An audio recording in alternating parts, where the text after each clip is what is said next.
high-level session to order and warmly welcome you all. Thank you for joining us all for what promises to be a very important and timely discussion on gender equality and women's empowerment in fragile settings. We're honored to have a very distinguished group of speakers and participants with us today, bringing diverse perspectives and experiences across sectors and regions. But before we begin, I would like to briefly review a few housekeeping and participation guidelines to help ensure that we have a productive and inclusive discussion for everybody. So for our online participants, anyone following on Attendee Hub in need of translation can please press the translation button on the right-hand side close to or choose your language and choose your language. Note that this is AI generated and following in real time, so there might be a slight delay. If those of you would like to ask a question or make a comment, please post your questions via the Q&A button on Attendee Hub or Cvent. We have a chat moderator sitting next to our moderator here in the room, and she will be tracking all the questions and sharing and responding to all the questions accordingly. For in-person participants, please raise your hand during the Q&A and kindly note that we will be switching from room questions and online questions equally. If you are connecting via Cvent, we recommend that you stay in the app during the entirety of the session to not lose the live feed. And if you exit the app, you may have to refresh in order not to get the live feed again. The Wi-Fi code and the Cvent QR codes should be around the room in case you want to connect online. And if you are on social media and wish to share anything, please use the hashtag Fragility Forum, hashtag Fragility Forum. So whilst we switch back on the slides, if we can have some help by IT, then we can hand over to Robin. Over to you. Wonderful. Thank you very much, Doreen, and a good afternoon to all of you. My name's Robin Mearns, and I'm the Director for Gender here at the World Bank Group. This, as Doreen has explained, this is the session on From Crisis to Opportunity, Unlocking Women's Economic Potential in Fragile Settings. So it's a huge pleasure to be here with all of you, and I'm extremely honored to be sharing the stage here with our distinguished panelists, who I will introduce a little later. And special thanks to all of you for joining both here in the room and online. We've come together today to explore what I think is a really critical question in the context of the Fragility Forum. How can we place women at the center of economic recovery, resilience, and long-term stability in fragile and conflict-affected settings? I think it's not just a question of inclusion. It's actually all about ultimate development effectiveness, economic recovery, and durable peace. Fragility, conflict, and violence disrupt institutions. It weakens service delivery, reduces access to jobs and to markets, and deepens social and economic vulnerabilities. But these things don't affect everyone in the same ways. In many fragile contexts, women face multiple and compounding barriers: reduced mobility, increased care responsibilities, limited access to finance and to assets, weaker access to services, heightened insecurity, and heightened exposure to gender-based violence. And the costs of inaction in the face of all of these compounding barriers is extremely high. If women are excluded from recovery efforts, then all of those existing inequalities are actually amplified. Families lose income, communities lose resilience, economies lose talent, productivity, and entrepreneurship. and women and girls living in fragile settings are placed at even greater risk of harm, exclusion, and lost opportunity. So at the same time, periods of crisis and opportunity can often open up opportunities for change and positive change. What we often see during conflict, displacement, and reconstruction, it's women who often step up and take on new economic, civic, and leadership roles.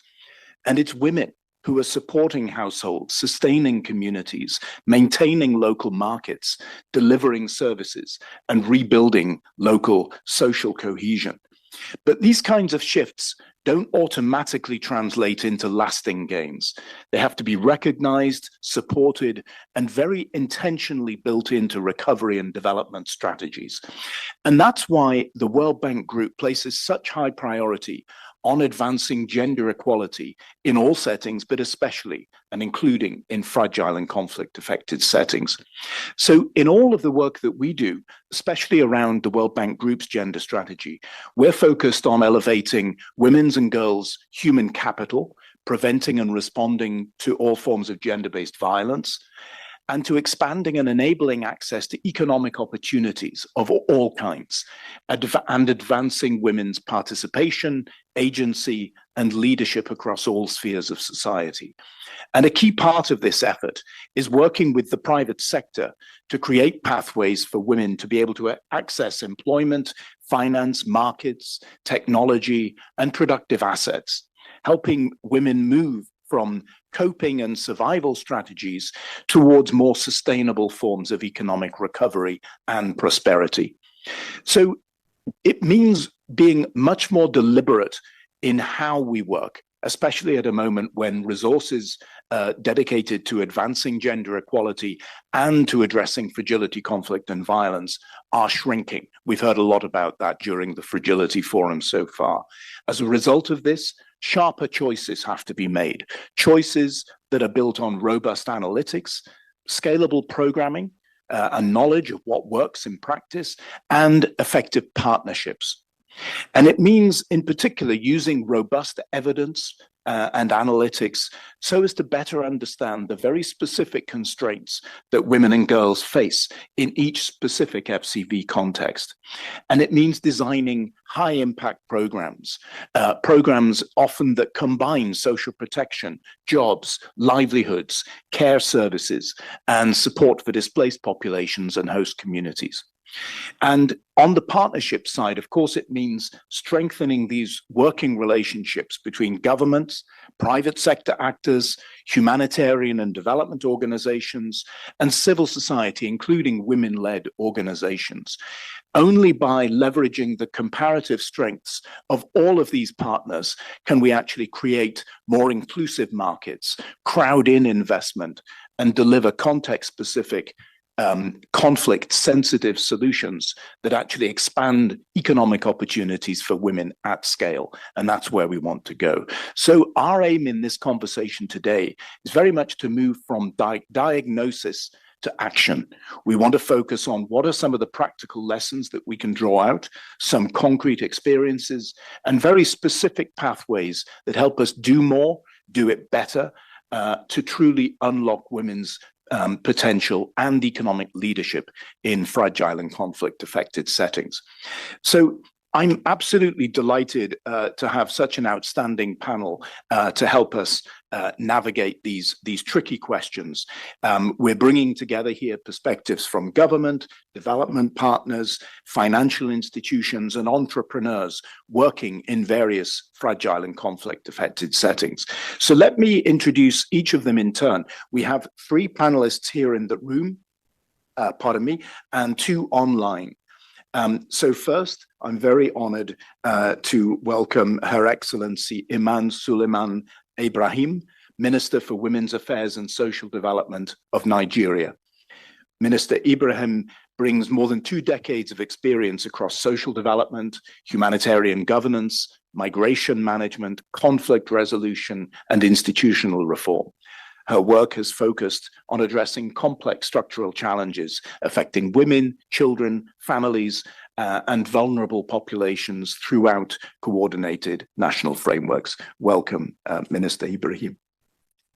Next, also very honored to welcome Dr. Christopher McLennan, who's the World Bank Executive Director for Canada, Ireland, and a number of Caribbean countries. Dr. McLennan joined the World Bank Board in April this year, so warm welcome. Relatively recent arrival, following a very distinguished career in the Government of Canada, including as Deputy Minister for International Development, Canada's G20 Sherpa, and Associate Deputy Minister of Foreign Affairs. Canada's been a hugely strong advocate of gender equality in fragile and conflict-affected settings, a tremendous donor, contributor to IDA, which is our main financing instrument on the World Bank side in most FCS settings, and also specifically to the Umbrella Facility for Gender Equality, which is a multi-donor trust fund that we use for accelerating gender equality. So we're truly honored to have you with us, Dr. McLennan. And last but not least in the room, I'm very honored to welcome Ms. Basima Abdul Rahman, founder and chief executive officer of KESK in Iraq. Some of you may have heard her yesterday in the opening plenary. She made some fantastic remarks. Leave us alone is the one that stuck with me most. Basima is a green tech entrepreneur with more than 15 years of experience in sustainable development. She's the founder of a pioneering company bringing renewable energy solutions and software technologies in Iraq. And she brings a very important private sector and entrepreneurial perspective on women's leadership, job creation, and recovery in fragile settings. So welcome, Basima. We're very glad to have you with us. And then we have two panelists joining us online, and I hope the connections work, and we'll check that in just a moment. First, we have Monsieur Paul-Henri Etnard, who is the Managing Director of Ecobank Côte d'Ivoire, and Ecobank's Regional Executive Director for the West African Economic and Monetary Union. Monsieur Etnard brings more than 20 years of experience in asset management, capital markets, research, and regional banking leadership. And in particular, and we look forward to hearing about this, Mr. Etnard, Ecobank's work through the Elevate program offers important lessons on expanding access to finance for women and women-led and women-owned businesses across African markets, including more fragile environments. So a warm welcome, Monsieur Etnard. And then finally, we're also joined online by James Onyuta, who's the CEO and Managing Director of Finca in Uganda. James has more than 25 years of experience in microfinance and banking, with a strong focus on expanding sustainable financial services to vulnerable and underserved populations. Finca's work in Uganda with refugee communities in particular, I think offers valuable insights into how financial inclusion can help women rebuild economic agency and resilience. So thank you in advance to all of our panelists for joining this conversation. Now, just a word to the audience here in the room and online. We're going to go to the panel discussion next, but I want you to keep thinking, what are the questions that you have for our distinguished panelists? And after the first round of questions, we'll open up for questions from you. So those of you joining online, if you can submit your questions through the chat or the Q&A function, and Abhilasha to my left is carefully moderating all of that. So we're looking forward to a very rich and practical conversation. So with that, let me dive straight in. And Minister Ibrahim, if I could start with you. As Nigeria advances its development and stabilization efforts, what is your ministry's strategy in conflict and fragile affected areas in Nigeria in particular to expand women's economic opportunities and to ensure that women's entrepreneurship, access to finance and livelihoods becomes a lasting driver of inclusive growth, resilience and recovery? Over to you, Minister Ibrahim. Thank you so much, Robin, for a powerful opening to this conversation. I'd like to start by recognizing the World Bank group ably represented here. I'd like to also recognize all of the excellencies here, fellow panelists, ladies and gentlemen. 'Before I advance into the conversation, I'd like to highlight 3 key points. 1, the importance of women in development. 2, the role of women in economic development. 3, the role of women in humanitarian and development. 4, the role of women in the composition of the panel, speaking about women's economic empowerment and expanding opportunities. If you look at it, it's male dominated. So I'm sure all of you are wondering why.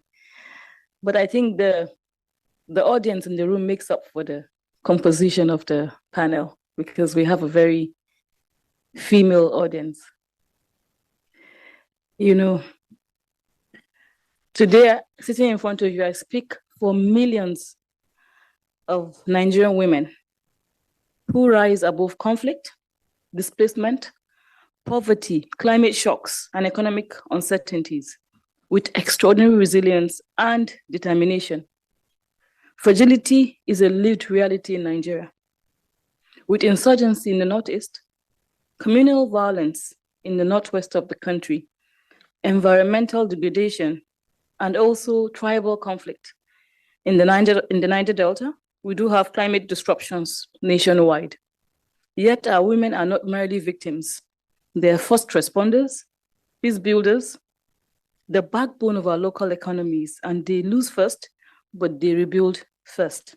We no longer see them as passive recipients, but as economic actors and architects of long-term resilience. Firstly, in responding, what we're doing from the ministry is we're expanding access to finance through savings, particularly models like that of the WAG within the Nigerian for Women structure, through community investment funds and linkages to formal institutions, recognizing that women-owned and women-led enterprises often face significant barrier to credit. Secondly, we're investing in skill development, business incubation models, digital and financial literacy, market-oriented training to help women grow productive enterprises. Thirdly, we're improving market access by supporting women's participation in value chains. Women should be able to explore their prosperity models within value chains. We're facilitating aggregation, strengthening producer networks, and promoting connections to public and private sector markets. In fragile and conflict-affected areas, our approach goes beyond livelihood alone. We're integrating economic inclusion with social protection, gender-based violence prevention and response, childcare support, and community-level social norms engagement, particularly through our flagship programs, the Renewed Hope Social Impact Intervention 774 and the Nigerian for Women Scale-Up that is undergoing the second phase of implementation with a huge appetite for an expansion. We've been able to reach in phase one, 460,000 women. The scale-up is targeting about 5 million beneficiaries, but we intend to expand to 20 million because it's a tested model. We've been able to reach not just women in vulnerable situations, but also refugees are beneficiaries, internally displaced persons, the IDPs, and also the host communities. Ladies and gentlemen, our approach from the ministry is proactive and also preventive. After about 20 years of a protracted, insurgencies in Nigeria, once upon a time, it used to be a peaceful country, so we did not have a response for fragility or for crisis or for conflict. But we're getting to about the second decade of destabilization and fragility.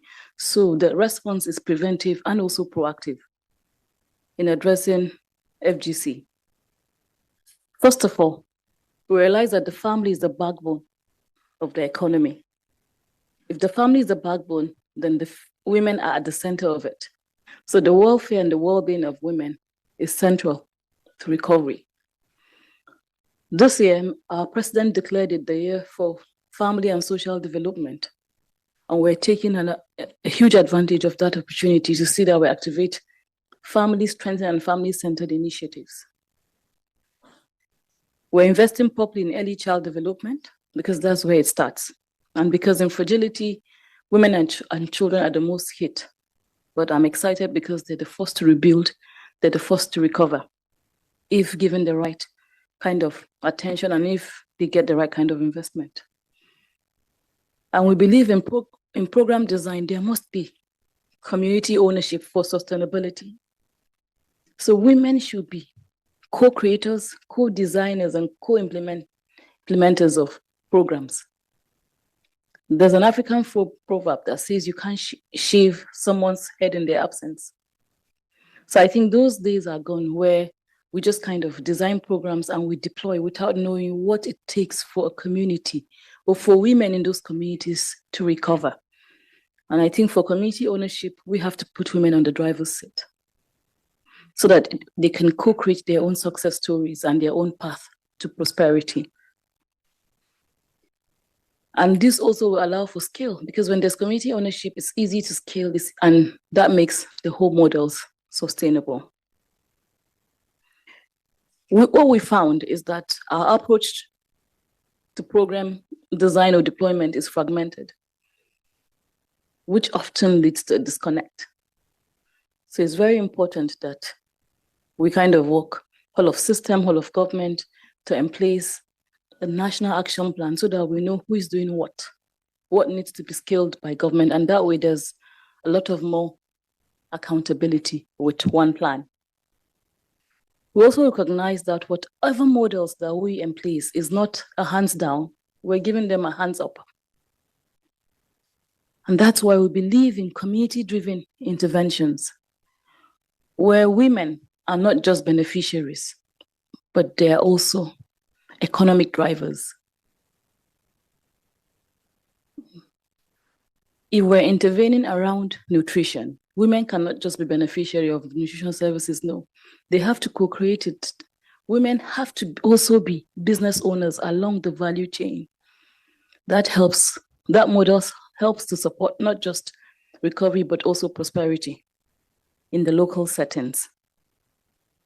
We also want to pay attention to the forgotten middle, the nano businesses in those communities, and also family models, whereby a mother and a father are actively in business, but the services being offered by the women are just being seen as complementary, or even the services being offered by the children. So through our flagship programs, we're trying to test family business models, whereby services being offered by the women and the children are being recognized as actual partnerships. And in solving problems, we do not want to create additional problems. And that's why in looking at the crisis, we have to look at the effects of those crises. How do we address them? It's got to be collective. What does it take for a community to rebuild? What does it take to recover from a crisis? What does it take to address violence? Who does what in addressing all of these issues? How do we solve these problems collectively? How do we address out of school problems and end up with the right kind of outcomes? How about nutrition? Because it starts from when the babies are in the stomach. How do we ensure that we achieve scores around multidimensional poverty? I'd like to highlight a story that is very, very common, but is worth reiterating. Some experts went into a community to intervene, and they realized that one of the major problems they saw was women walking long distance to the streams to get water.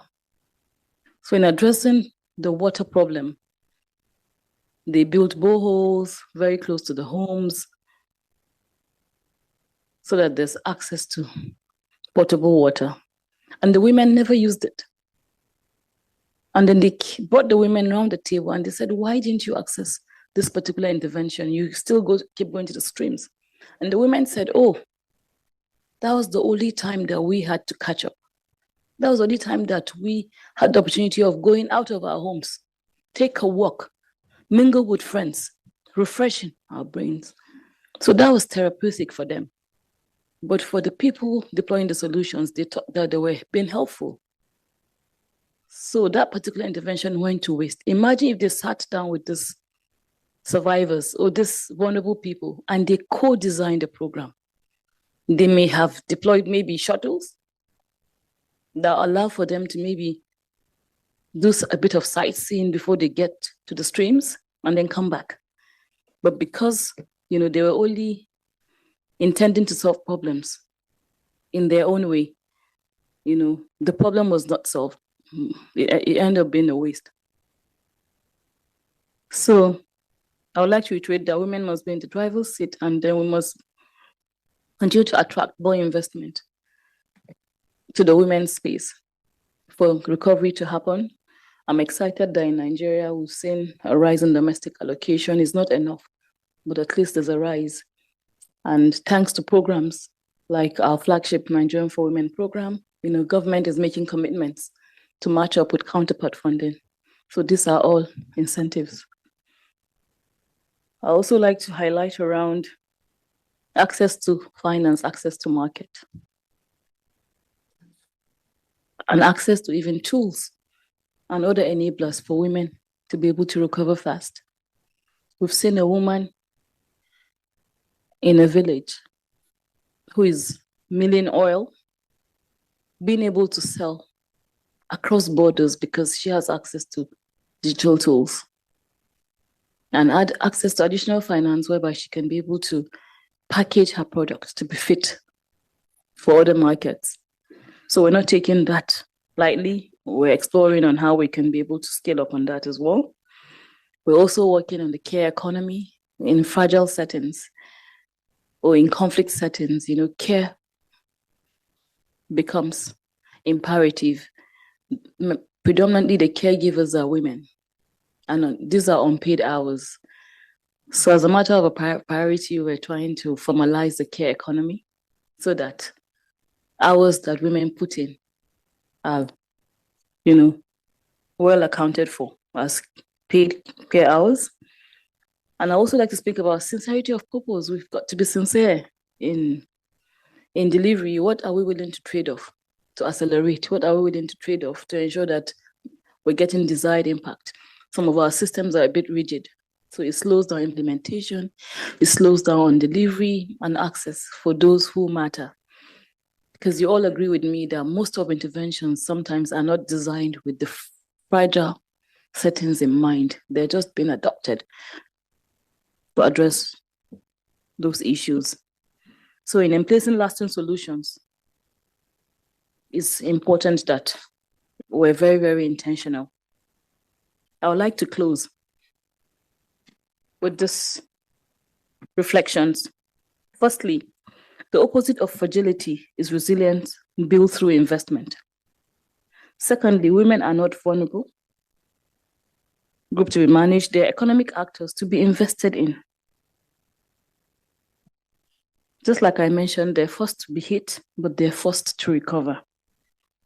Thirdly, the future of fragile communities depend on whether women remain financially excluded or become empowered. Nigeria has chosen empowerment, inclusion, resilience, and opportunity. At this point, may we invite the global community to walk this path with us.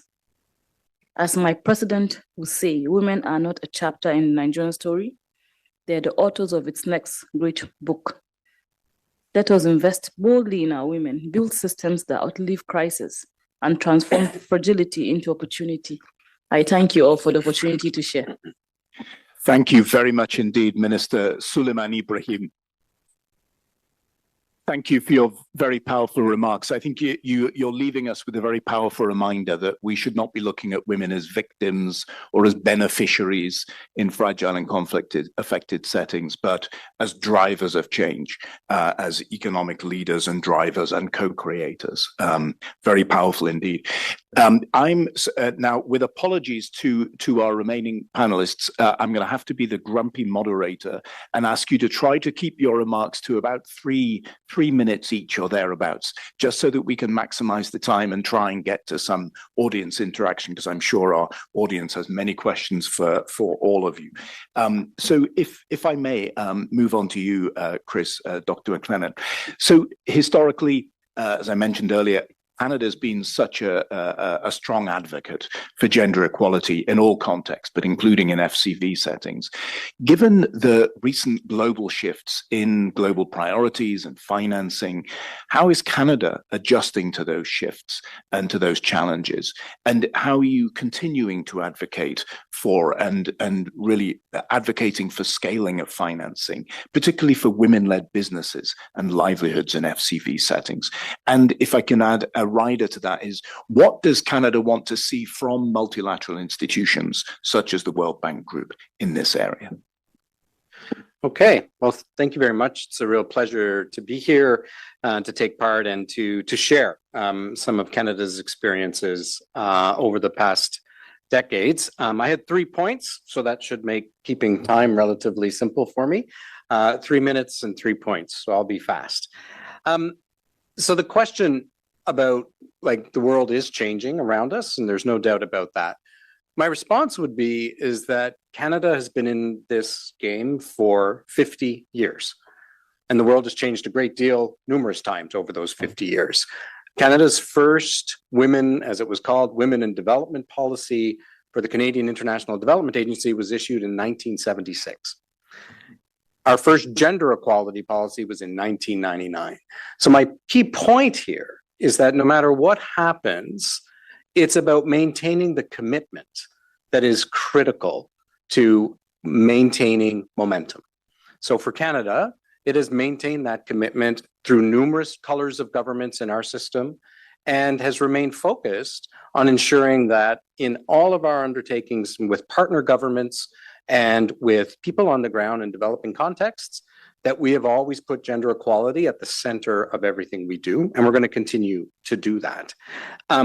That means taking that voice and using it in multilateral institutions like the World Bank. And I have clear direction that I am to push the World Bank to do just that, as a matter of fact. And Canada has used its convening power, has used its diplomatic power in the world to lead on these things. So, for example, as recently as 2018, during the G7 year in which Canada was president, we led the creation of an initiative on women and girls' education in fragile and conflict-affected settings. We used the convening power to shine the spotlight on where the needs were and to try and rally others to work in that space. The second thing I would say, and this again speaks to 50 years of experience, you have to get the fundamentals right to do this effectively. And you can't get the fundamentals right overnight, but over time, you need to build first the gender-based analysis capacities to do this effectively. And I take the minister's point really, really importantly. One of the things we learned over the years was you can't just have analysts and analysts working on these things. They have to take feminist approaches where they sit down and they work with the people who will become the owners of this work.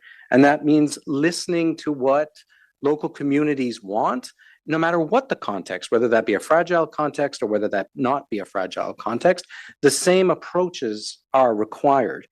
And you need to be able to overlay various layers of analysis. So you need to understand the fragile context. In Global Affairs Canada, we have something which we call the triple nexus, in which we attempt, and we're not always good at this, I won't pretend that it's perfect, but we attempt to do an analysis of humanitarian situations, development roadblocks and impediments, and also diplomatic or peace building and conflict situations. And what we try and do is create that portrait of what are the network of binding constraints that are actually impeding women in development. And that's one of the things that we try to do on a regular basis. But you can't have paralysis by analysis. And so the third point I would make is that you have to find those pathfinder ideas and initiatives and just invest with them and stick with them. It is very easy, particularly I think in fragile contexts where the number of difficulties in doing basic development initiatives is that it becomes very difficult. It becomes easy to find all the reasons you can't do something. And so you actually have to find a couple of really, promising ideas and invest in them. Two examples very quickly I'll give you. You may be familiar with some of these. One is called the Affirmative Finance Action for Women in Africa. This is a fund with the African Guarantee Fund, African Development Bank. Canada is a key investor in that. Over the last 7 years, it has leveraged $1 billion in financing for women-led SMEs. And that includes 57% of that in very low income and fragile contexts. And you got to put it in, and you have to stick with it. A second one is the Africa Enterprise Challenge Fund. And on this one, some of the results have actually been mixed. We've got some examples in places like Benin and in Burkina, where we've actually seen really good results in terms of investments in women-led, particularly smallholder farmers. But then we've had some setbacks in places like South Sudan. But you can't be afraid to continue to keep trying. And just because you do have failure, to then abandon it. Actual fact, we're going to continue to push on it, try and fix it, and see where we can take that. And I'll stop there. It's probably more than 3 minutes anyway. But. No, I think you are right on time. That was fantastic. Thank you. And thanks for being very practical and focused in these lessons. I think very powerful lessons. So we're very grateful to have 3 entrepreneurs, private sector representatives with us on the panel. And I'd like to go next to Paul Harry Ednard. From EcoBank's perspective, you've been supporting through the Elevate program. EcoBank has made a massive commitment to supporting businesses that are owned by women, managed by women, or creating products that are tailored to what women need. But rolling out a Pan-African initiative is one thing, but actually doing it in fragile and conflict-affected settings is quite another. So how has EcoBank had to adapt its model, the Elevate model, particularly around risk assessment, product design, or outreach, specifically to serve women in fragile and conflict-affected settings? Over to you. Thanks so much for having us at this forum, and I hope that you can hear me clearly.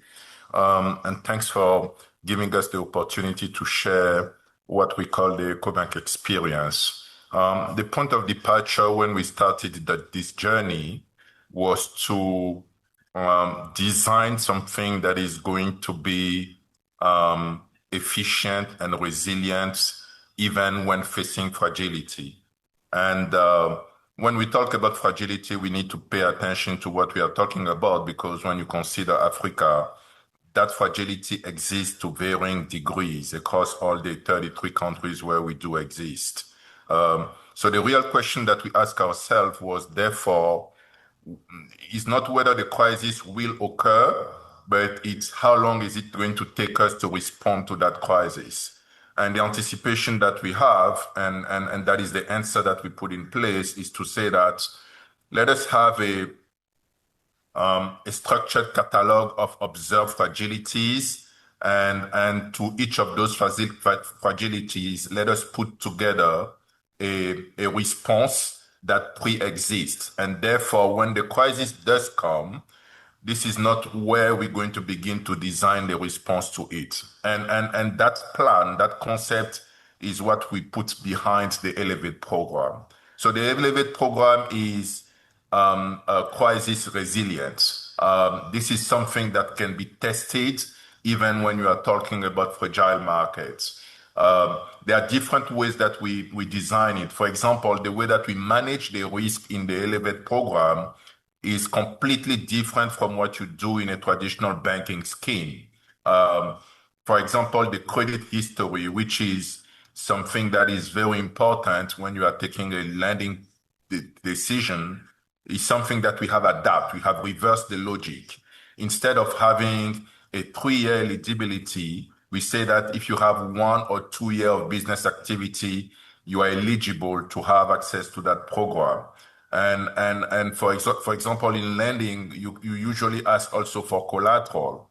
Instead of asking for collateral, we say that, you know what, we can give you unsecured lending, but unsecured lending, instead of asking you for a collateral, we ourselves, EcoBank, will look for alternative mechanisms to make sure that we can have a second way out in case something happens. So we design a product that is also ready to be customized. That is something that is very critical as well, because if you're operating in 33 markets, you don't want to have a product that is designed only to fit a need in a specific market. So we design the product to the extent that 80% of the product is unified, harmonized, but we give the latitude to each leader in a market to customize the product to fix a specific issue in its market or to address a specific opportunity in its market as well. So that was extremely helpful in the way that we are putting together this Elevate program. And the key point that I want to put forward is the one that the minister has shared very strongly, is there's no need for us to be afraid or to consider any specific context to Africa fragile markets. The best way to do it is to put together something that is resilient, that is well designed, that is properly structured. And if you build that, you can achieve the target that we have achieved with our Elevate program. Extremely powerful. If I may, I just want to ask a quick follow-up question. So you're talking very interesting. You're talking about this reverse logic, not designed with pre-eligibility in mind or collateral requirements for lending, but actually look at alternatives through you have unsecured lending, but you come up with the alternatives. What do those alternatives look like in practice? So there are different guarantee schemes that you have in the market that you can use. And if you want to be more specific, if you take agriculture, because one of the things that we want to do in our program as well is to make sure that this is something that is relevant to the market that we are operating into. And in all those markets, agriculture is something that is critical. So you can use different schemes, different guarantee schemes that are actually proposed by DFIs, including operating entities such as World Bank or IFC. They have designed some guarantee schemes that we as financial institution, we can use and use it as a second way out and provide unsecured lending to those women. And that is extremely important for us to make sure that we need to make sure that we don't put any barrier in terms of as a lending entity, but at the same time, use everything that is available in our ecosystem to make sure that we design something that is sustainable from a risk perspective and as a lending institution. And we are doing that. This is working very strongly in some markets. In some markets, this has reached up to 200 to 300,000 women, and we are very proud about what we want to achieve with this Elevate program. Extremely interesting. Thank you so much, Monsieur Etnar. We're going to turn to James now, James Onyuta with Finca Uganda, sticking with this theme of access to capital for women and women-led businesses in fragile and conflict-affected settings. Now, through tailored financial services, livelihood support, and very much women-centered approaches, your organization has been focusing on how to help refugee women, rebuilding economic agency and resilience. In your experience, what have been the most effective approaches to enabling refugee women's economic inclusion, and what more is needed? To be able to move from short-term livelihood support to longer-term financial prosperity. Thank you, Robin, for having me. I hope you hear me all very clearly. It's my pleasure joining you all on this panel and on the 2026 Fragility Forum. Allow me, before answering the question, to put a perspective and a brief context of what we do at Finca. Founded by Finca International, a Washington, D.C.-based not-for-profit entity, and delivered through Finca Impact Finance, we work globally in 13 subsidiaries in Africa, Asia, Europe, and Central America. Now, from our inception in '92, Finca Uganda has been at the forefront of empowering women entrepreneurs in Uganda. Starting back in the '90s through our village banking model, we expanded credit to millions of women in Uganda when formal financial service providers in the region were unwilling to bank women, more so women who didn't have any form of loan collateral or any trace of credit rating. This experience is what led Finca to become the first microfinance institution in Uganda to obtain a central banking deposit-taking license, and that was in 2004. Since then, we've expanded our financial service offerings, and one of the segments that we really are really passionate about is serving the refugee communities in Uganda. As you're aware, you all know that Uganda hosts almost 2 million refugees, and therefore you can't ignore that population because they need that service. In yesterday's conversation, I had the opportunity to hear about the UNHCR's 50 by 35 vision. That vision cannot be realized if the private sector players like Finca do not play its role. And going back, our journey around working with refugee communities started in about 2020, and a lot of it was from learnings from our sister subsidiary in Jordan, who had veered into this space as well, and also by working with Opportunity International in Uganda that had earlier on worked with refugee communities in Southwest Uganda. Now, Robin, to specifically dive into the question you've asked me on what the most effective approaches have been to enable women economic inclusion, I would like to speak through this, through the various arms. First of all, with government. It suffices to say that the government of Uganda has a very progressive policy on refugees. This policy allows land allocation to refugee families within designated settlements to not only build, but shelter and also grow food. My first, when they talk of refugee communities, it's fair for all of us to think of refugees in tents in very controlled communities, lining up for food and not being able to move. My first experience in Uganda going into a refugee settlement, it felt like moving into any rural village that I would see in Uganda. And that's because of the government policy that allows for that access to land, the right to work and own business, and integration into public services like healthcare and education. This policy, for me, couldn't be a better enabler for us, the private sector, as well as development partners to come and participate in this space.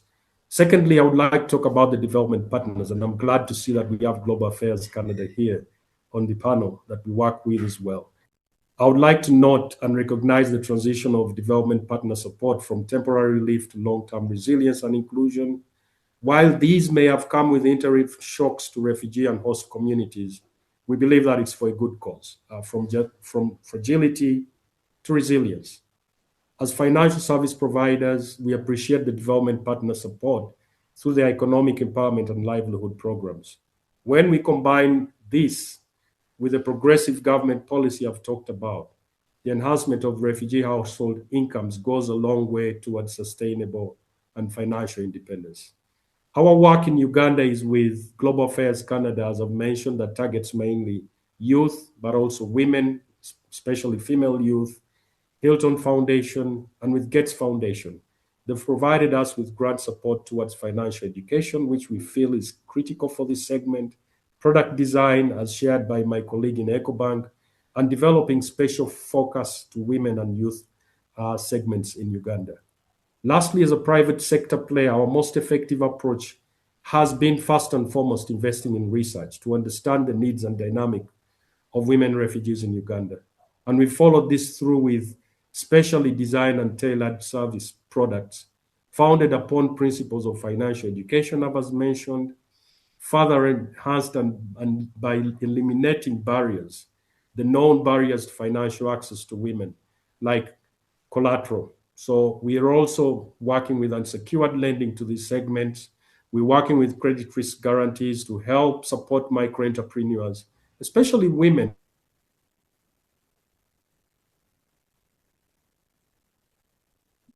I think James's connection has frozen, so we'll come back to you, James, if you can still hear us. Close, I must say that the continued partnership and collaboration with government, its development partners, and the private sectors, as showcased in this forum, not conversation over the 2 days, will go a long way towards sustainable economic empowerment and financial independence. Thank you very much. Wonderful. Thanks very much, James. We lost you just for a second there, but I think we caught the gist. Thanks very much for sharing that, the specific barriers and enablers for these different variety of partners, ways in which tailoring financial products to meet the specific needs of women in refugee communities and the supportive policies from the government side. I think it's very important to recognize that as you have done. Last but not least, I'd like to turn to you, Basima Abdulrahman. So we're going to pivot away from Africa for a moment here. So, you know, I think it's pretty clear throughout years of conflict and recovery in Iraq, it's women that have increasingly stepped into leadership roles. But there are still many barriers in terms of access to finance, to markets, to networks, to decision-making. So based on your experience leading a successful company in Iraq, what have you seen to be the biggest obstacles facing women from building, scaling, and creating jobs, building and scaling businesses and creating jobs? And you know, if just a rider to that, what practical actions should the rest of us, the development partners, multilateral institutions, and so forth, what role can we help play to be able to enable women entrepreneurs to become drivers of economic prosperity in FCV settings in the Middle East and well beyond? Thank you. Thank you, Robin. I'll try to be specific in around the 3 minutes. We're here today to talk about how we can put women at the center of the economic recovery. But in every region, women have different challenges. Just how diverse our women audience here today. I'm sure each one of them comes with a story. Some of them came here faster than the others. Some of them had to go through more struggles than the others. Some of them had it more easy. But at the end of the day, I think everyone here is interested to learn on what can be done. Women do not lack talent. Women just don't have accessibility to opportunities. We in Iraq have more graduates in undergrad, female graduates in STEM fields, science, engineering, mathematics. But what happens after? Why women are not getting into those careers? Why women who get to those careers, which could be a smaller percentage, are not advancing in these careers?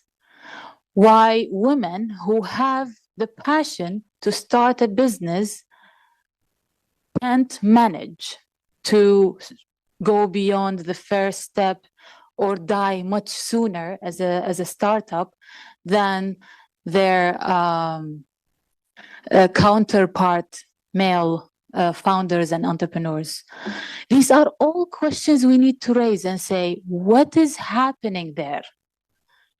I truly believe that so much of it is subconscious and so much of it is not seen, cannot be studied and cannot be touched. So what's invisible there that we need to understand? There is a structural barriers, and there are also the societal barriers, and there are those invisible barriers. So there are personal also barriers. It took me 3 years from the idea to actually establishing the company. Why? Because I had to, my life story, to overcome my own personal barriers of saying, I can actually do this. I'm not crazy. This can actually be done by a woman. Starting from zero, not coming from, money and not coming from power, to actually do something from scratch. The reason you could see my face in multiple platforms because they see me as a rare breed.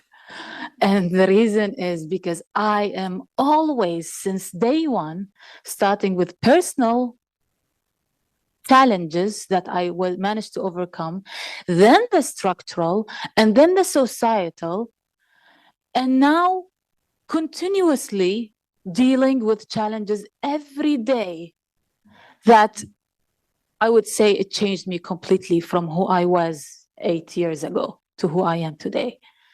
But it is definitely a story of all the collective things a female entrepreneur and a company founder would have to deal with and overcome. So the most important thing is when it comes to what women need, it's not just about finance. Women need network. Establishing network from day one. It's not about what we know, it's about who we know, who we can influence to land on a contract or on a business opportunity or on a partnership. We know, we don't lack knowledge. Now we need to build that network. And next is the accessibility to these platforms and to these meetings. How can women build that network? Women are shy. If you have all the knowledge in the world, we will not sit and talk about it. We will sit there silently. If someone don't approach us, most likely we will not try to pitch ourselves.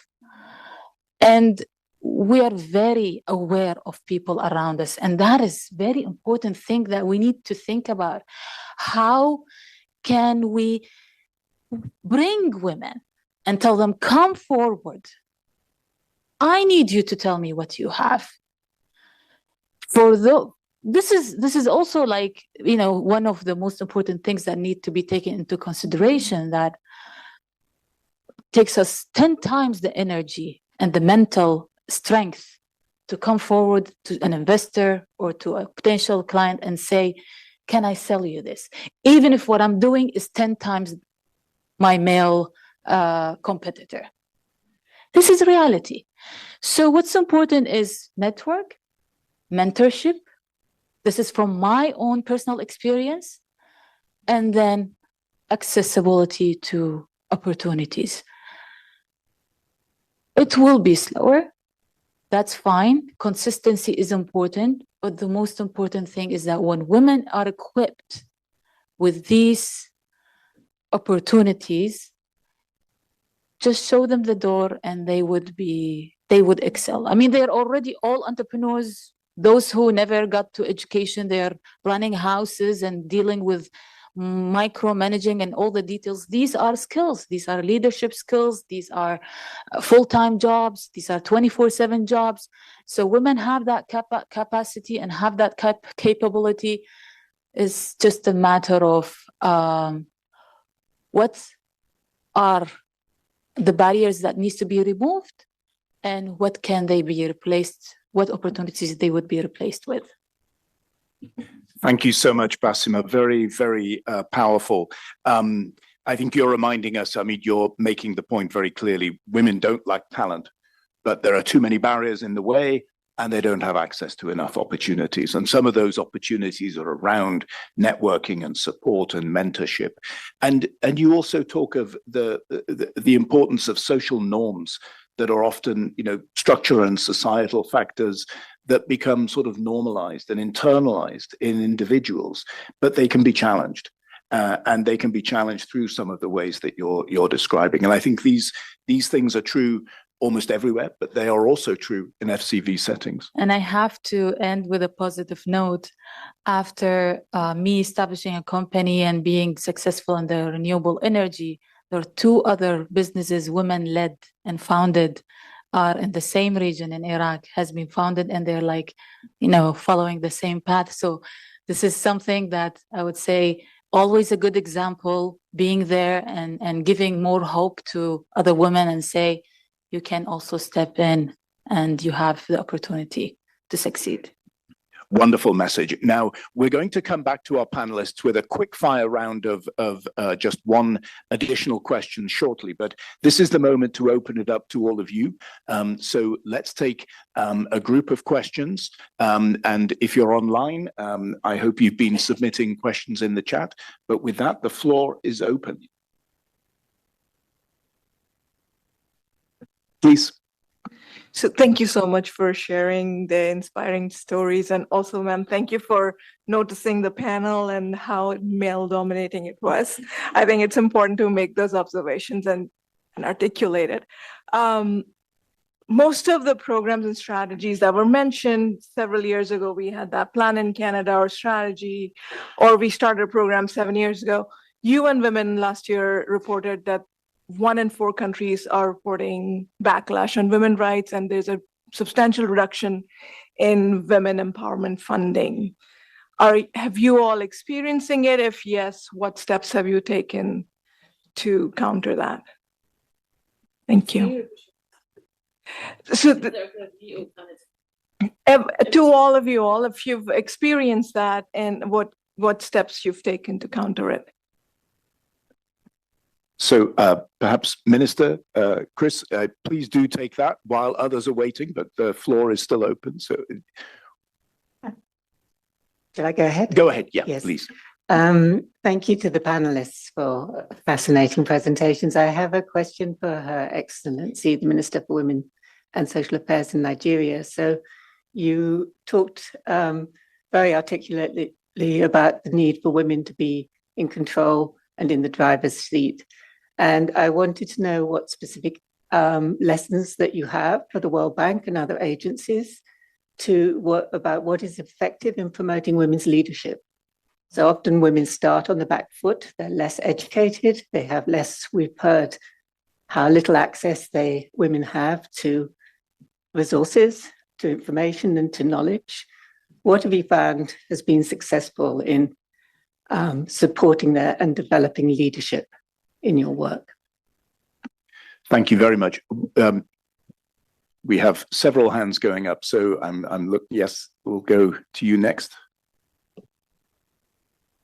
Sorry, Katrina Kosick from the International Food Policy Research Institute. A question for the Honorable Minister. Thank you so much for your remarks. I'm wondering where the men are and what role men and male champions have to play in many of the really critical goals that you've laid out. Thank you. Thank you very much. I think we'll stick with that round of questions first, and most of them seem to have been for Minister Suleiman Ibrahim. I know what she'll say. Where the men are, they're on the panel. But anyway, I'm being facetious. Minister, over to you. Thank you so much. I'd like to take the question on lessons learned. I think the lessons are simple.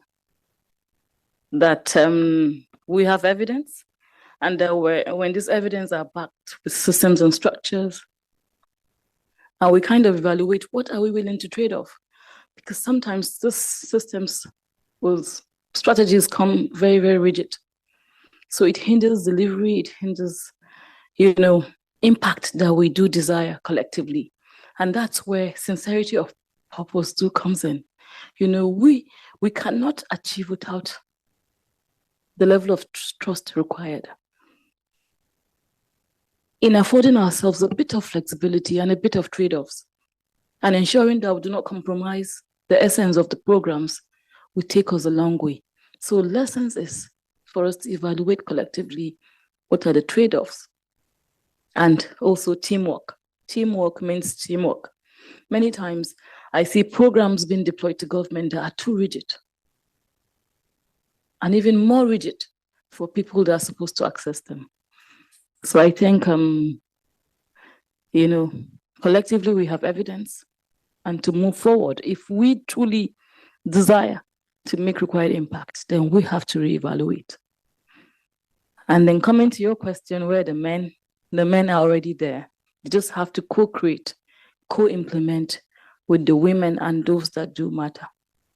But the men are there, we have a rise in the crop of he for she's. And it's very, very important that we cultivate positive masculinity and we catch them young.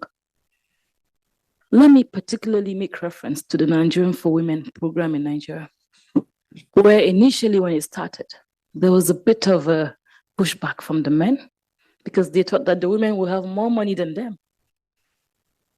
And then sometimes when you call for meetings, the men do show up.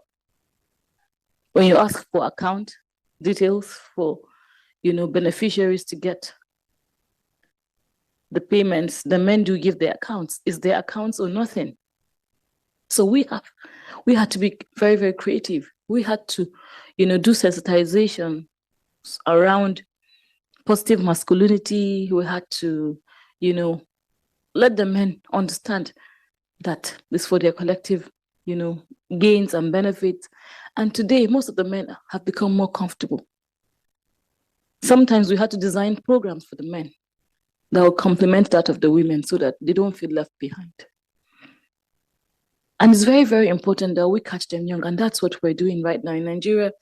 We're trying to embrace the boy-child policy. We've spoken about girls and women far too much that sometimes the boys are left behind. It's very important. Then addressing fragility crisis, it's very, very important that we catch them young. The men from the primary stage should know that they're co-partners with the women in addressing political, economic, and social issues that women do face in fragility. Thank you so much. Thank you very much, Minister. Chris, I don't know if you want to take the first question. Sure. So I can say that, even during periods of increasing funding being available, it has always been a tough battle on gender equality in certain contexts. It usually required you, and it kind of goes to one of my points about being able to back up your fundamentals. It almost always required you to be able to explain exactly what you're trying to do, why it's the right thing to do, and why it makes for better development outcomes. To the minister's point, a gender-based analysis identifies whether it's young boys who are not going to school, which we know is a challenge in many countries now, to what are the impediments and barriers to access to finance in developing countries. I can tell you, I've been doing this a long time. It has always been a challenge. You're always on the back foot, having to justify why to do those things. There's no doubt that we're also living in a period in which some of those arguments and the backlash against gender equality is coinciding with deep cuts to official development assistance. There's no doubt that some of those programs have been targeted by some countries, and then in some other circumstances, there's just been a reduction. And it's unavoidable that gender equality programming has been impacted as well. In terms of how you respond, it's kind of the same across other areas, is that you have to continue to advocate. You have to continue to make the case for why these are the best investments that you can make, and you just kind of have to redouble your efforts. Thank you very much, Chris. We still have time for another round of questions. We have two from online, which I'll go to next. But please, anyone else in the room, if you still have questions, I think there was one at the back there. I will come back to you in just a moment. So first, we have a question, Basima, for you that came in online. So since female STEM grads don't lack talent, what's the number one intervention that tech hubs or investors must make to help these women overcome the invisible barriers that you talked about during the startup phase and in order to scale? Very simple. VC funds need to be 50%, managed by women. So women representation would be important. This is first. And equal opportunities for pitch opportunities, if not equal opportunities, but make sure you set target of how many of these requests you could receive from total, and what's your quota for the investment that are going to women-led, or at least women in founding team are represented. So these are very simple ways of making sure that at least this subconscious biasness towards not able to see women are capable to start and run a business would not be the barrier, the invisible barrier, because it's reality. We are not aware of it. We practice it most of the time, and I don't exclude myself. We do have that unconscious biasness that we tend to trust somebody over the other just by their gender. Thank you, Basima. Thank you very much. We'll go for another round in the room. So I saw one here at the back and over here. So that those, we'll go to you next. Yes, so please go first. Hello, Aishwarya Rajay with the International Rescue Committee. This question is more for our World Bank colleagues. Curious if through the refreshed FCV strategy, if there are opportunities to really formalize partnerships with women-led organizations, and if so, what that would look like. Thank you. Thank you very much. Next question.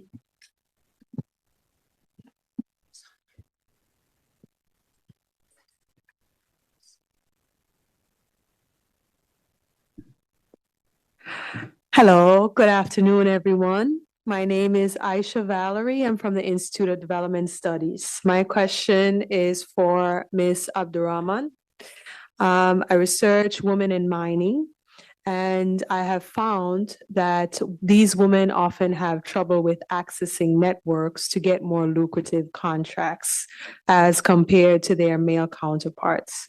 How have you dealt with this barrier of discrimination by male counterparts and people that women can network with? Thank you. Thank you very much. Who was next? Yes, thank you. Hi, thank you, everyone. My name is Mayada Shouket. I'm a Women, Peace and Security advisor. I'm just wondering, in conflict setting and displacement setting, women and girls face different challenges and they get affected differently. Before even we get to the business and contracting and opportunities, do we have any programs that don't neglect their mental health and prepare them to the next step to prosper? Thank you. Thank you. And I think we had one final one at the back. Hi, my name is Najani Kabu with the United Nations Association. And my question is more so geared towards women entrepreneurs. And so in the case where you do have women, which I've seen in West Africa, who feel empowered, who are very fierce and very knowledgeable and already have a business going, how do you balance the funding towards those women who already have that confidence and that knowledge, and the fact that you still need to fund the ecosystem needed to actually put the business into motion, such as supply chain issues, such as just regular infrastructure? So in terms of balancing funding, it gets a bit murky between obviously allocating funds for women empowerment and then allocating funds towards the pre-existing ecosystem that's needed for a good business to thrive. Thank you. And then one last question, and then we'll go back to the panel. Okay, thank you. My name is Mary Apollo. I'm a founder of a nonprofit organization called For Direction. We work in youth and women leadership. I'm doing a couple of projects, but by myself as a nonprofit organization. We have a project for a refugee camp in Uganda, in Pagrinya. We started this program with a scholarship for the young people, and then there is women who are doing microeconomic business by themselves. They are taking with them the girls who are in secondary school and some young boys. They go and sell in the market, so they will be able to pay their school fee. The same thing, we have another project in South Sudan, in the conflict area. We are doing it by ourselves. But I'm really frustrated because I get to the point where it's really challenging. I have the vision. I structure a whole team with women from different sectors, business, the private sector, the oil, this agriculture, everything. But for me to take a step forward is taking some time because I'm working with the lack of resources. And also there is a time measurement and then we need to see consequence under the ground quickly.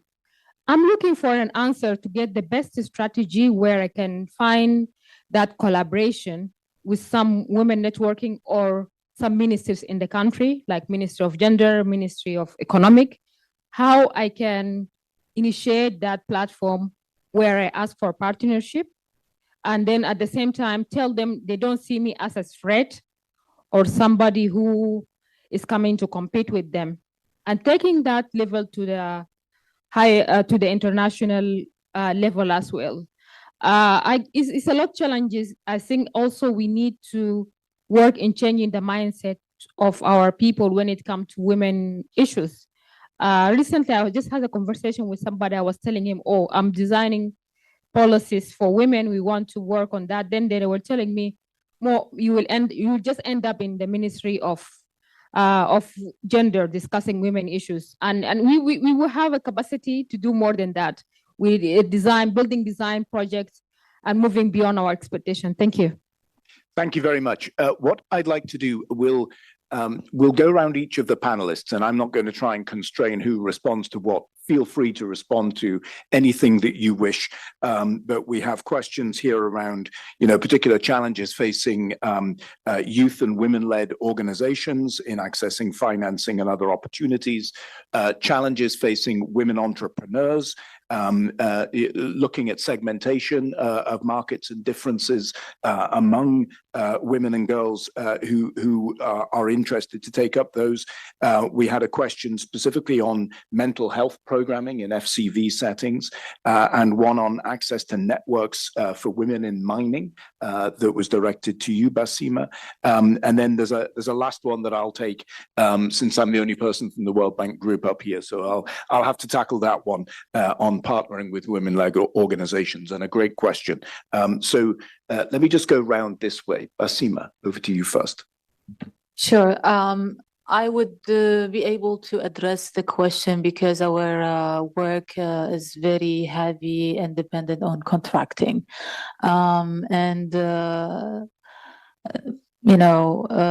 Luckily, my first clients were UN Habitat, the Netherlands consulate, and then a big oil and gas company that was working up north. These were the first 3 clients. And if you think about it, we were really, really small that we landed these clients. That was through the network. But not just the network, being always there, be there, go to meetings, go to events, shake hands, introduce yourself.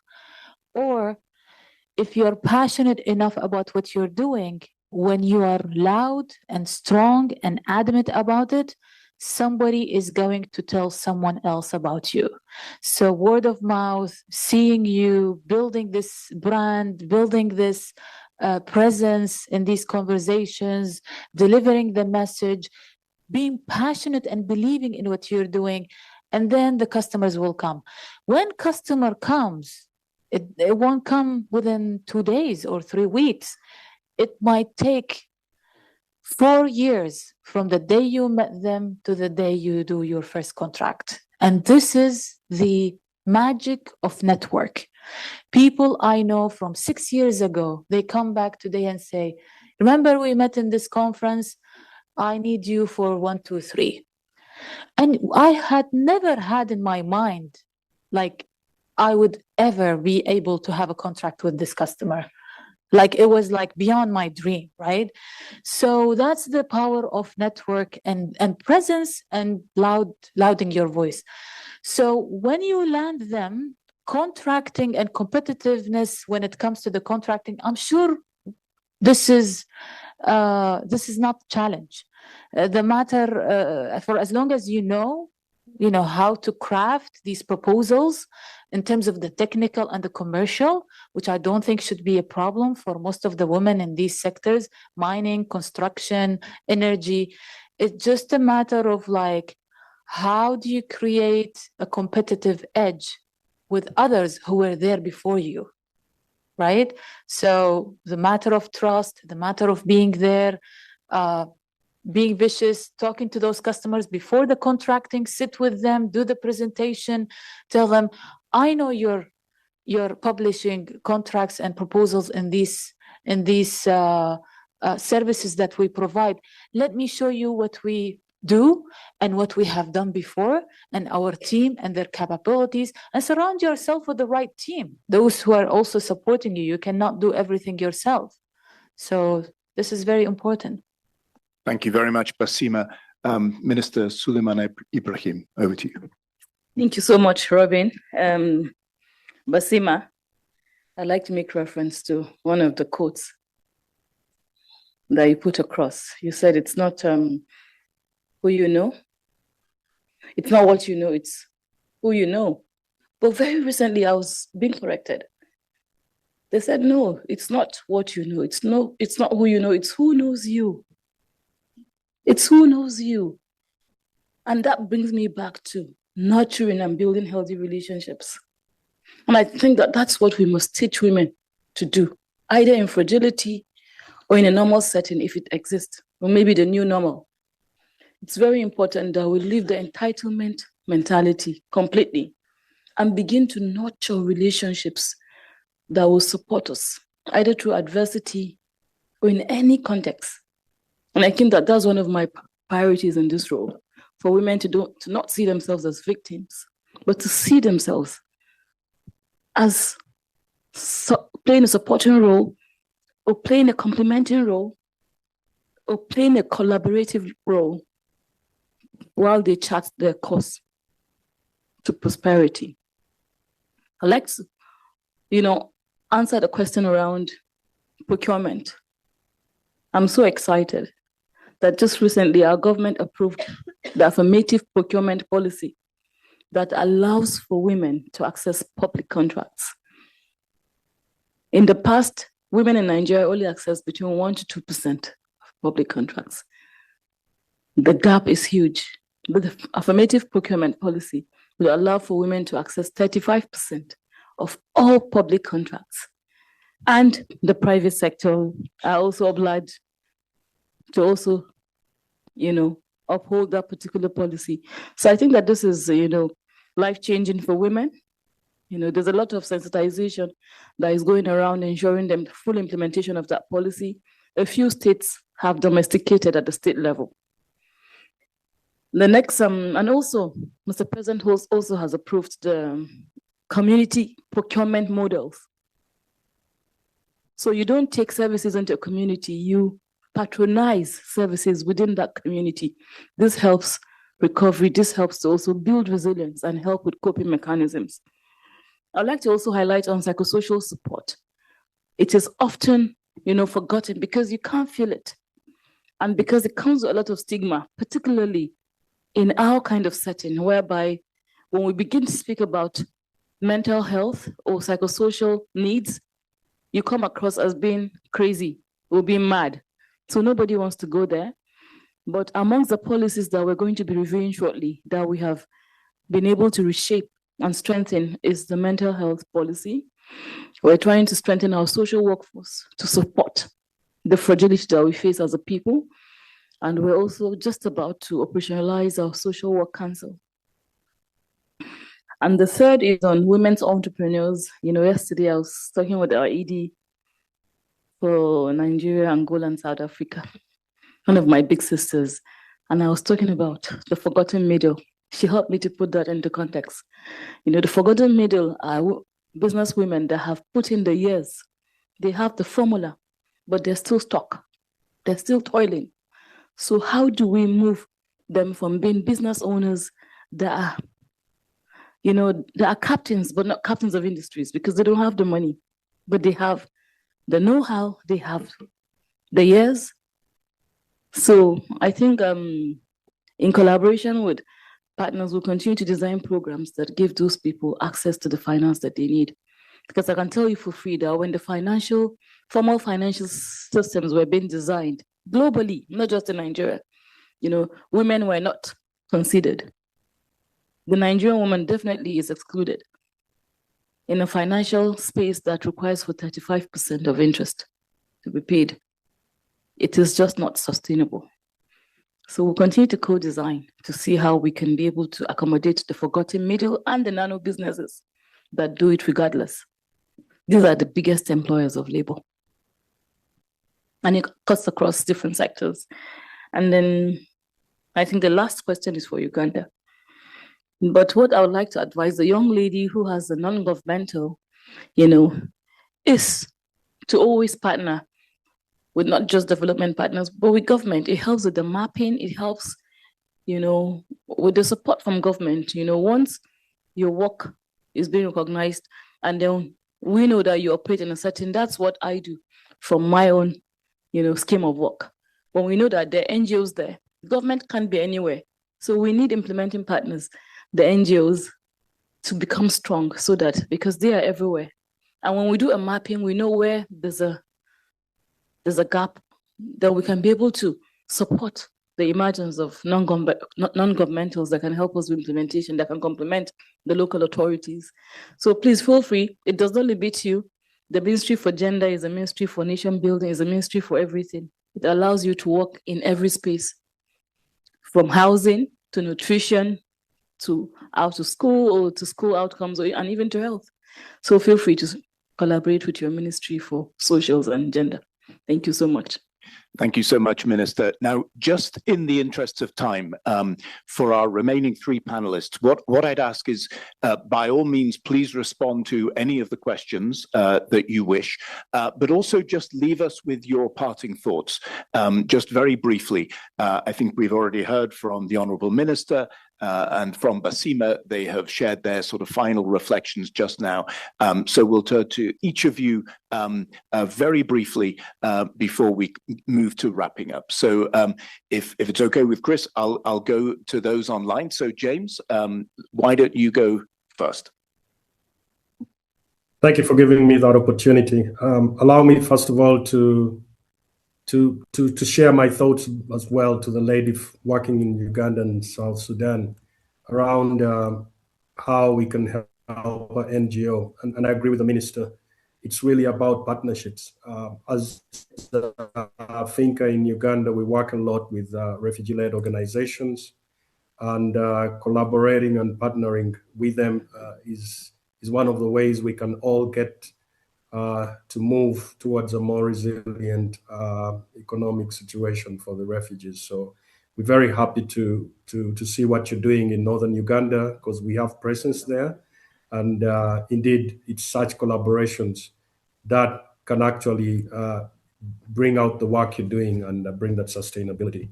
My parting shots really is first of all, continuing on the same thought of partnerships, having to see here government representation, the development partners, and the private sector, indeed, all in the same room and having conversations over the last 2 days is quite rewarding.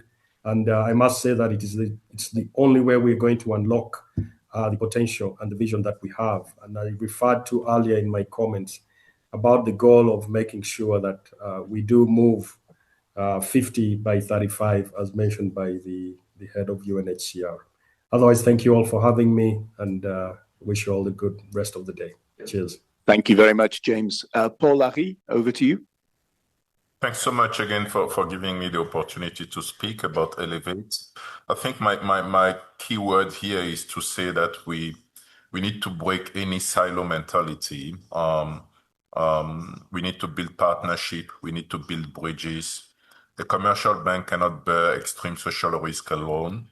The NGOs lack the capital to scale financing, and all those actors operate separately, and women fall through the cracks when you do that. So the solution is a blended solution. It has to be a solution between the NGOs that can provide that psychological and social support, the financial institutions such as EcoBank that can deploy capital immediately, and the government that can provide support, as well as the DFIs that can provide also all we needed as a risk mitigation level. This works, and we need to believe into it. The only thing that we need to do is to scale it up. And if there's one action that I want us to retain here is to keep in mind that we can't do this all by ourselves. We need to break that silo mentality, and we need to be working together to make sure that we fix this issue and we empower the women. Thanks again for having us. Thank you very much, Paul Larry. And finally, Chris, over to you. Thanks very much. So maybe just a quick word, just to say that we really have to stay the course. And that means maintaining our commitments. And it also means doing the hard work to build the evidence base for why it's the right thing to do. And I'll circle back to a question that was asked about psychosocial supports or mental health supports. And I'll use the example of the humanitarian space. When I started working in the humanitarian space, for those of you who don't know or haven't worked in humanitarian assistance, it's a sector that's very framed by principles, a common set of humanitarian principles that countries have agreed to, one of which is that aid should be given on the basis of need. And what that had traditionally meant was it needed to be gender blind, not worry about ethnicity or nationality. And we made the effort, along with partners, that no, you still needed to do a gender-based analysis to inform exactly how humanitarian assistance should be given out. And one of the examples was psychosocial supports. And obviously women and men experience trauma differently based on what the evidence, based on what the circumstances were. And over the time that I worked in humanitarian assistance, we went from psychosocial supports being seen almost with stigma and not seen as a true humanitarian action to it now being regularly integrated into all of our humanitarian assistance, including with a gender-based analysis to ensure that we're actually delivering it effectively. So it can be done, but it requires you to maintain the course and to not give up in making the efforts and the arguments for it. Thank you very much, Chris. So let me just try and very briefly touch on the question around the engagement of women-led organizations in the context of rolling out the FCV strategy and also our gender strategy.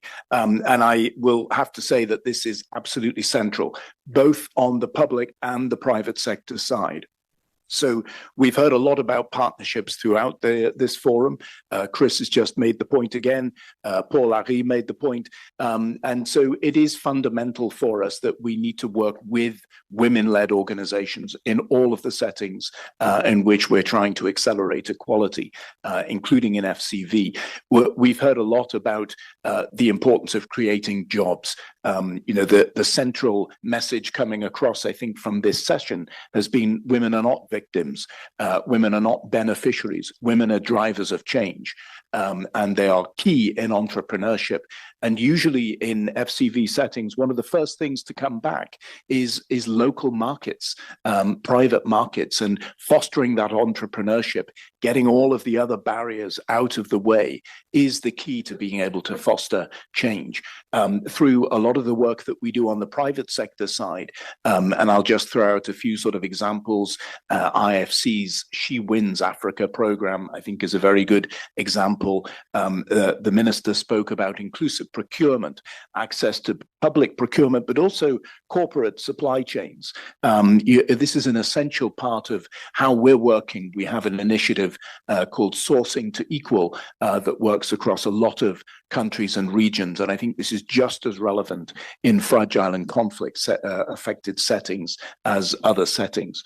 On the public sector side, and I think we've heard a lot about this in the forum from colleagues from IRC, the work in Central African Republic and DRC, as I'm sure you know very well, it's partnering with women-led organizations on the ground. It's the only way that we're going to get truly effective and lasting solutions.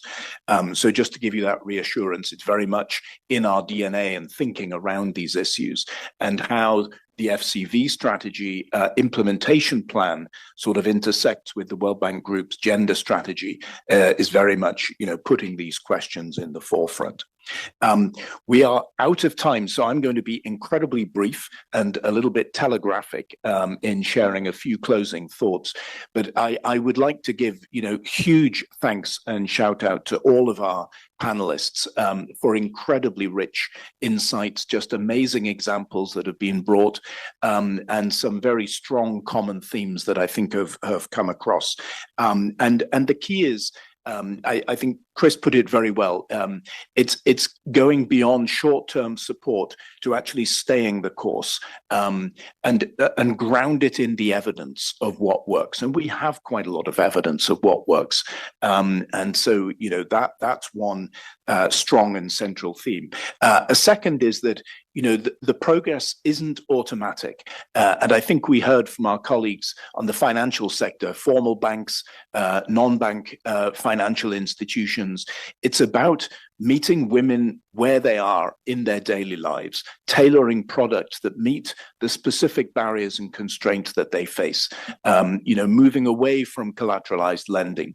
Think of alternatives to that, unsecured loans that give access to capital.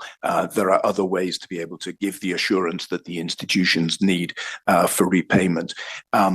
We've heard a tremendous amount about the importance of networks, of mentoring. It's not who you know, but it's who knows you. I love that phrase. And I think that's so relevant in all realms.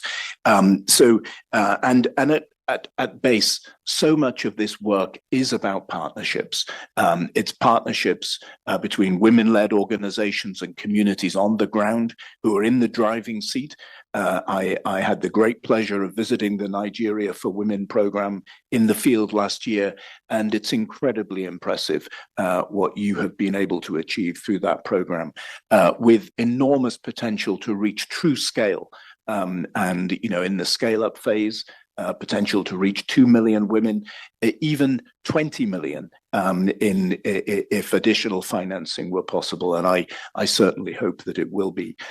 So it's really starting from the ground up, but it's building all the whole ecosystem of partners that are required. So the private sector, banking and non-banking financial institutions as helping facilitate entrepreneurship in all its forms, enabling the private sector at all levels. And of course, the role of development partners and multilateral institutions like the World Bank Group and many international NGOs and others who are supporting so much of this work in the field. So I'd like to thank you all for attending this session. And finally, a huge shout out again to all our distinguished panelists for excellent remarks.